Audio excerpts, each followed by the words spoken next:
আসসালামু আলাইকুম সুপ্রিয় দর্শক, আশা করি আপনারা সবাই ভালো আছেন। দর্শক বন্ধুরা, আজকে আমরা চলে আসছি ব্রাহ্মণবাড়িয়া জেলা বাঞ্ছারামপুর থানা আইবপুর গ্রামে। আর আজকে আমরা চলে আসছি মা বাবা দোয়া হ্যাচারি অ্যান্ড সেল সেন্টারে, যার উদ্যোক্তা হচ্ছেন গিয়াসউদ্দিন ভাই। তো গিয়াসউদ্দিন ভাই আজকে প্রায় 3700 মতো বাচ্চা হ্যাচিং করেছেন। তো ওনারা এখান থেকে প্রতি সপ্তাহে 3বারের মতো বাচ্চা হ্যাচিং হয়ে থাকে। তো উনি প্রতি মাসে প্রায় 40,000-এর উপরে বাচ্চা হ্যাচিং করে থাকেন। তো উনি এই বাচ্চাগুলা বিভিন্ন বয়সের বাচ্চা বিক্রি করে থাকেন। ওনার এখানে রয়েছে টাইগার মুরগির বাচ্চা, ফার্ম মুরগির বাচ্চা এবং কোয়েল পাখির বাচ্চা। উনি কিন্তু এই জিরো বাচ্চা থেকে শুরু করে বোর্ডিং করা বাচ্চা বিক্রি করে থাকেন। তো আজকে গিয়াসউদ্দিন ভাইয়ের সাথে কথা বলে জানবো এই বাচ্চাগুলো কীভাবে বোর্ডিং করতে হয় এবং জিরো বাচ্চা, বোর্ডিং করা বাচ্চা কত টাকা করে বিক্রি করে থাকেন। এবং আপনারা কেউ যদি গিয়াসউদ্দিন ভাইয়ের কাছ থেকে বাচ্চা সংগ্রহ করতে চান, কীভাবে সংগ্রহ করতে পারবেন, এইসব বিষয়ে নিয়ে কথা বলবো গিয়াসউদ্দিন ভাইয়ের সাথে। আসসালামু আলাইকুম ভাই। ওয়ালাইকুম আসসালাম। গিয়াস ভাই কেমন আছেন? আলহামদুলিল্লাহ। আচ্ছা গিয়াস ভাই, এখানে অনেকগুলো বাচ্চা রেখেছেন, এগুলা কেন রেখেছেন এখানে?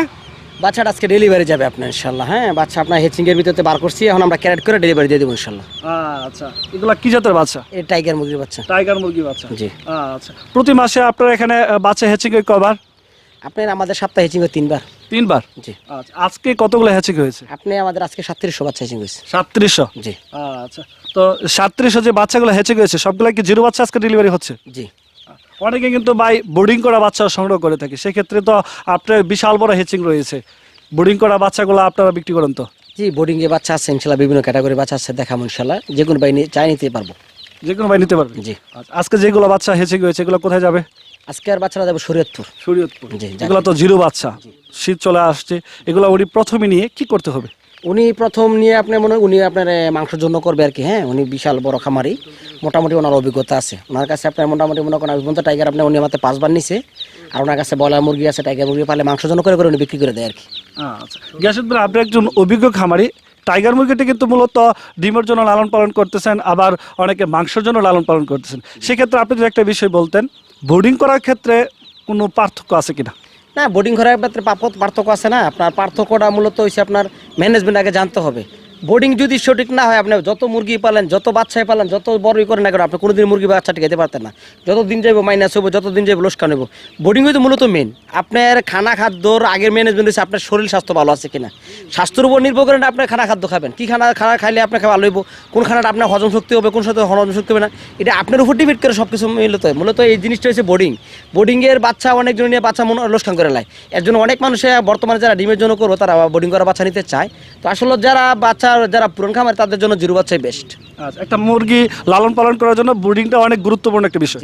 আচ্ছা, মাংসের জন্য এবং ডিমের জন্য কি একইভাবে ব্রিডিং করতে হয়? না, বোর্ডিং একই, লেকিন ওষুধ বেশ কম হবে, খাবার ম্যানেজমেন্ট বেশ কম হবে। খাবার মাংসের জন্য হচ্ছে ব্রয়লার, ডিমের জন্য সোনালি। আপনার ভ্যাকসিনের ব্যাপার সেবার অনেক ডিফারেন্স হবে। আচ্ছা ভাই, আপনি তো ভ্যাকসিন করা বাচ্চাও বিক্রি করে থাকেন, সেক্ষেত্রে ভ্যাকসিন করা বাচ্চা এবং ভ্যাকসিন ছাড়া বাচ্চার মধ্যে কতটুকু তফাৎ হয়ে থাকে দামের ক্ষেত্রে? না, দামের ক্ষেত্রে অনেক তফাৎ থাকবে। কেন তফাৎ থাকবে আপনার বলি আমি একটা কথা মনে রাখবেন। আপনার যদি আপনার 15 দিনের বাচ্চা কেউ নেয়, 15 দিনের ভ্যাকসিন হইব আপনার মনে করেন মাংসের জন্য হলে 2টা, 5 দিনে একটা, আর আপনি 11 দিনে একটা। আর আপনি যদি ডিমের জন্য করে কেউ, ডিমের জন্য করলে আপনার প্রথম দিনে একটা, আপনার 5 দিনে একটা, 8 দিনে একটা, 11 দিনে একটা। তাহলে এখন মাংসের জন্য হচ্ছে যে খরচ হইব মোটামুটি মনে করেন 1100 টাকা 1000 মুরগির লেগে, আর ডিমের জন্য করলে খরচ হইব 11,000 টাকা। তাহলে তো প্রায় 10,000 টাকা ডিফারেন্স। 10,000 টাকা ডিফারেন্স হবে। আপনার মূলত শুধু মুখে কথা বললে হবে না, প্র্যাকটিক্যালি আসতে হবে, দেখতে হবে, বুঝতে হবে। আমরা আমাদের হ্যাচারিতে আপনি কী ভ্যাকসিন করি, কী ভ্যাকসিন করা জরুরি, আমরা সরজমিনে ভ্যাকসিনের ব্যাপারে অভিজ্ঞ কিনা আসলে ভেরি ইম্পর্টেন্ট। কেন ইম্পর্টেন্ট জানেননি? আপনার লাখ লাখ টাকা ইনভেস্ট করবেন, আপনাকে জানছেন না, বুঝছেন না, কোনো কিছু তল্লাশি করলেন না বা কোনো জাস্টিফাই করলেন না, আপনি মূলত মুরগি লালন পালন করবেন। আর আপনার দেখা একটা হ্যাচারিতে আসলে একটা দেখা বোঝার ব্যাপার সেবার আছে, কীভাবে ম্যানেজমেন্ট করে, কীভাবে লালন পালন করে, অসুখ বিসুখ হলে এটাতে কীভাবে কাইটে উঠা যায়, এটির অনেক কিছু জানা বোঝার আছে না। আচ্ছা গিয়াস ভাই, বর্তমান যেহেতু শীতের সিজন চলে আসছে, এই টাইগার মুরগির বাচ্চাগুলা কতদিন এখন বোর্ডিং করতে হবে? আপনার মূলত এটি আসলে দেখা গেছে শীতের আগে 10 দিন করলে, এখন করলে 12 দিন করতে হবে।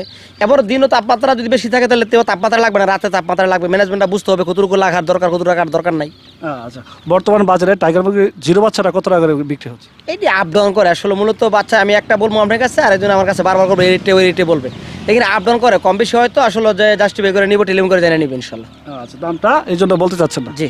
আচ্ছা, আপনার কাছে তো এই টাইগার মুরগির বাচ্চাটা কোন বয়সে পাওয়া যাবে? আপনার যে কোনো বয়সের মোটামুটি পাইতে পারে। অনেক সময় দেখা গেছে চাহিদা না থাকলে মার্কেটে বাচ্চা থাকে, আবার অনেক সময় কাস্টমার চাহিদা আছে, বাচ্চা বিক্রি হয়ে জায়গা, তো যোগাযোগ করলে আমরা ওই সময় বলতে পারবো ইনশাল্লাহ। বর্তমানে মা বাবা দোয়া হ্যাচারি অ্যান্ড সেল সেন্টারে কি ধরনের বাচ্চা পাওয়া যাবে? মামার তো হ্যাচারি থেকে এখন আপনার অ্যাভেলেবেল বাচ্চা পাবে, ফাউমি পাবে, টাইগার পাবে, অস্ট্রেলপ পাইবো, মোটামুটি কোয়েল পাখি আছে, আর অনেক জাতের বাচ্চা আছে, প্র্যাকটিক্যালি আসলে আসলে দেখানো সম্ভব। আচ্ছা, আমরা তো কিছুদিন আগেও আপনার যে ফার্ম মুরগির বিশাল শেড রয়েছে, বিশাল বড় একটা প্যারেন্টস শেড তৈরি করেছেন। আচ্ছা, ওইখান থেকে তো আপনি বিভিন্ন বয়সের ফার্ম মুরগির বাচ্চা সেল করতেছেন। অনেক ফাউমির অনেক চাহিদা বাংলাদেশে এখন, আপনার ফাউমি নিয়ে আসলে বলার মতো না। ফাউমি বাচ্চার অনেক চাহিদা, টাইগার মুরগি অনেক চাহিদা। যে আসলে মূলত এমন একটা বাচ্চার একটা কাটছে যে মানুষের বাচ্চা দেওয়াই টাফ হয়ে যায় অনেক সময়, যে এত চাহিদা থাকে বাচ্চার। ইয়াস ভাই, আপনি তো মুরগির পাশাপাশি কোয়েল পাখির বাচ্চাও সাপ্লাই দিচ্ছেন নাকি? জি, সব কিছু ইনশাল্লাহ যে খামারে আসলে দেখে নিতে পারবো। সুদীপ ভাই, আপনার কাছে যেহেতু সব ধরনের বাচ্চা সংগ্রহ করতে পারবে, জিরো বাচ্চা, বোর্ডিং করা বাচ্চা, কেউ যদি আপনার কাছ থেকে বাচ্চা সংগ্রহ করতে চায় কতদিন আগে আপনাকে অর্ডার করতে হবে? এটা মোটামুটি চাহিদার উপর নির্ভর করবো। আপনার মনে করেন মোটামুটি যারা যোগাযোগ করবে, যদি হয় 2-4 দিন পাইলে বা দেখা 1 সপ্তাহ লাগতে পারে, আবার একদিনও পাইতে পারে। এটা চাহিদার উপর নির্ভর করবো ইনশাল্লাহ। এটা যোগাযোগ করলে আমরা বলে দেবো ইনশাল্লাহ। আচ্ছা গ্যাস ভাই, আপনার সাথে কথা বলে আমার খুবই ভালো লাগলো। আপনার চাইবে আপনার কাছ থেকে যারা বোর্ডিং করা বাচ্চা এবং জিরো বাচ্চা সংগ্রহ করবে, অবশ্যই তাদেরকে ভালো বাচ্চাদের সহযোগিতা করবেন। সে আশা ব্যক্ত করে আজকে বিদায় নিচ্ছি। ভালো থাকবেন। আসসালামু আলাইকুম। আপনি ভালো থাকেন, দেশবাসীর জন্য ভালো থাকেন ইনশাল্লাহ।